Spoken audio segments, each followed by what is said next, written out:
I got so much motherfucking design on right now. Assalamualaikum warahmatullahi wabarakatuh. Om Swastiastu, Namo Buddhaya, Salam Kebajikan. Perkenalkan, nama saya Ellen Cisari Saketa dengan NIM 2214201051. Saya mahasiswi aktif Universitas Pembangunan Indonesia Manado, kelas A2 semester 2, Fakultas Keperawatan, Program Studi Ilmu Keperawatan. Video ini saya buat dengan tujuan untuk memenuhi tugas ujian akhir semester dengan mata kuliah Pancasila dengan dosen pengampu Enci Aprilia Widya Mandey, SH, SS, MH. Oke, baik, di video presentasi kali ini saya akan membahas materi mengenai Pancasila sebagai dasar negara. Pancasila berasal dari dua kata bahasa Sanskerta, panca berarti lima dan sila berarti prinsip atau asas. Apabila diulik secara bahasa, Pancasila menjadi rumusan dan pedoman kehidupan berbangsa dan bernegara bagi seluruh rakyat Indonesia. Pancasila dicantumkan dalam Mukadimah Undang-Undang Dasar 1945 sebagai dasar negara Indonesia yang sah. Konsep Pancasila. Konsep dasar negara Indonesia adalah Pancasila. Itu artinya Pancasila dijadikan sebagai dasar dari penyelenggaraan kehidupan bernegara bagi negara Republik Indonesia, termasuk mengatur nilai kehidupan dan jalannya pemerintahan. Pancasila dalam sejarah negara Republik Indonesia. Kelahiran Pancasila ada kaitannya dengan berkecamuknya Perang Dunia Kedua pada media 40-an. Saat itu Belanda yang sudah sekian tahun bercokol di Indonesia dipaksa angkat kaki dari Indonesia oleh Jepang. Jepang yang sebelumnya telah menduduki negara-negara Asia lain akhirnya sampai juga di Indonesia. Pasca diusirnya Belanda, Jepang mulai membuat berbagai kebijakan yang salah satunya tujuannya adalah supaya mereka dapat memenangkan perang melawan pihak sekutu. Terlebih lagi mereka telah memulai peperangan dengan Amerika Serikat yang artinya mereka sedang berhadapan dengan lawan tangguh. Karenanya Jepang membutuhkan berbagai cara dan upaya. Perjuangan yang dilakukan Jepang akhirnya berujung pada kekalahan. Di tengah situasi yang semakin tidak menentu, itulah Jepang mulai menjanjikan kemerdekaan kepada Indonesia.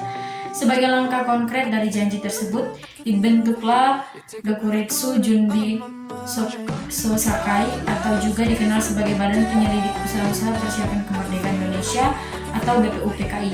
Badan inilah yang salah satu badan yang berperan penting dalam sejarah singkat di hari lahir Pancasila.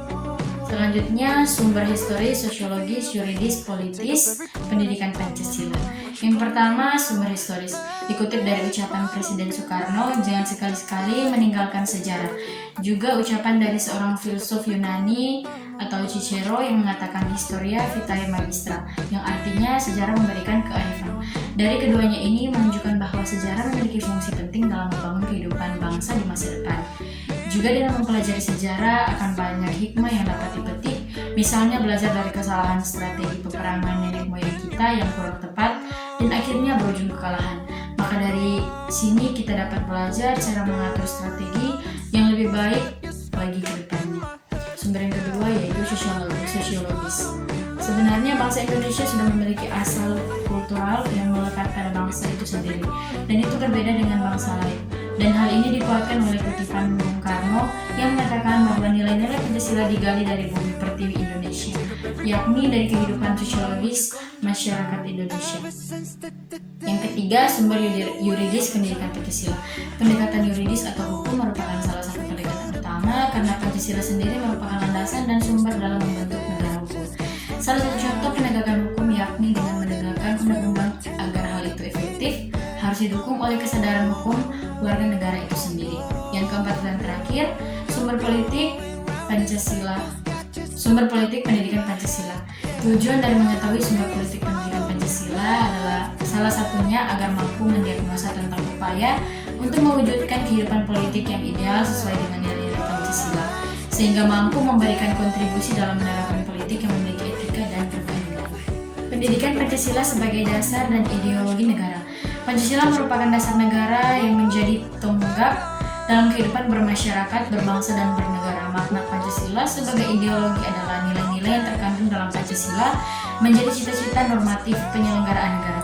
Nilai-nilai yang telah disepakati bersama itu juga menjadi sarana menyatukan masyarakat dan dapat digunakan sebagai prosedur penyelesaian konflik. Pancasila sebagai sistem filsafat, etika, dan dasar nilai perkembangan ilmu. Pengertian Pancasila sebagai dasar nilai pengembangan ilmu dapat mengacu pada beberapa jenis pemahaman. Pertama, bahwa setiap ilmu pengetahuan dan teknologi atau IPTEK yang dikembangkan mengembangkan di Indonesia haruslah tidak bertentangan dengan nilai-nilai yang terkandung dalam Pancasila. Yang kedua, bahwa setiap iptek yang dikembangkan di Indonesia harus menyertakan nilai-nilai Pancasila sebagai faktor internal pengembangan iptek itu sendiri. Ketiga, bahwa nilai-nilai Pancasila berperan sebagai rambu normatif bagi pengembangan iptek di Indonesia. Artinya, mampu mengendalikan iptek agar tidak keluar dari cara berpikir dan cara bertindak bangsa Indonesia. Yang keempat, bahwa setiap pengembangan iptek harus berakar dari budaya dan ideologi bangsa Indonesia itu sendiri, atau yang lebih dikenal dengan istilah indigenisasi ilmu atau mempribumian ilmu. Keempat, pengertian Pancasila sebagai dasar pengembangan ilmu sebagaimana dikemukakan di atas mengandung konsekuensi yang berbeda-beda. Masa reformasi. Pokok-pokok reformasi ialah menjaga serta memelihara segala sesuatu yang memang pola baik dari cara kerja bangsa dan negara di masa lalu, dan memperbaiki segala sesuatu yang masih kurang di samping terus berusaha melakukan pembaruan guna menjawab tantangan era globalisasi dalam pelaksanaannya. Kehidupan berbangsa dan bernegara di masa pemerintahan yang lalu memerlukan adanya proses identifikasi yang mana masih perlu dipertahankan dan harus diperbaiki demi memperangi dampak ketimpangan sosial di masyarakat. Amandemen 1, 2, 3, dan 4 Undang-Undang Dasar 1945.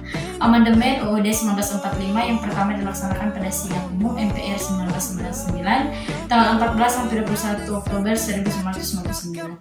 Hasil amandemen UUD 1945 yang pertama meliputi 9 pasal dan 16 ayat sebagai berikut. Pasal 5 ayat 1, hak presiden untuk mengajukan RUU kepada DPR. Pasal 7, pembatasan masa jabatan presiden dan wakil presiden. Pasal 9 ayat 1 dan 2, sumpah presiden dan wakil presiden. Pasal 13 ayat 2 dan 3, pengangkatan dan penempatan duta. Pasal 14 ayat 1, pemberian gerasi dan rehabilitasi. Pasal 14 ayat 2, pemberian amnesti dan abolisi. Pasal 15, pemberian gelar, tanda jasa dan kehormatan lain. Pasal 17 ayat 2 dan 3, pengangkatan menteri. Pasal 20 ayat 1 sampai 4, Dewan Perwakilan Rakyat atau DPR. Pasal 21, hak DPR untuk mengajukan rancangan undang-undang atau RRU. Amandemen Undang-Undang Dasar 1945 yang kedua dilaksanakan pada sidang tahunan MPR tahun 2000, tanggal 7 sampai 18 Agustus tahun 2000. Perubahan kedua UUD 1945 ditetapkan pada tanggal 18 Agustus tahun 2000. Hasil amandemen UUD 1945 kedua meliputi 27 pasal dalam 7 bab sebagai berikut. Bab 6 mengenai pemerintahan daerah, bab 7 mengenai Dewan Perwakilan Rakyat, bab 9A mengenai wilayah negara, bab 10 mengenai warga negara dan penduduk, bab 10A mengenai hak asasi manusia, bab 12 mengenai pertahanan dan keamanan, bab 15 mengenai bendera, bahasa lambang negara, serta lagu kebangsaan. 1945 yang ketiga dilaksanakan pada sidang tahunan MPR 2001 tanggal 1 sampai 9 November 2001. Perubahan ketiga terhadap UUD 1945 ditetapkan tanggal 9 November 2001. Hasil amandemen UUD 1945 yang ketiga meliputi 23 pasal dalam 7 bab sebagai berikut.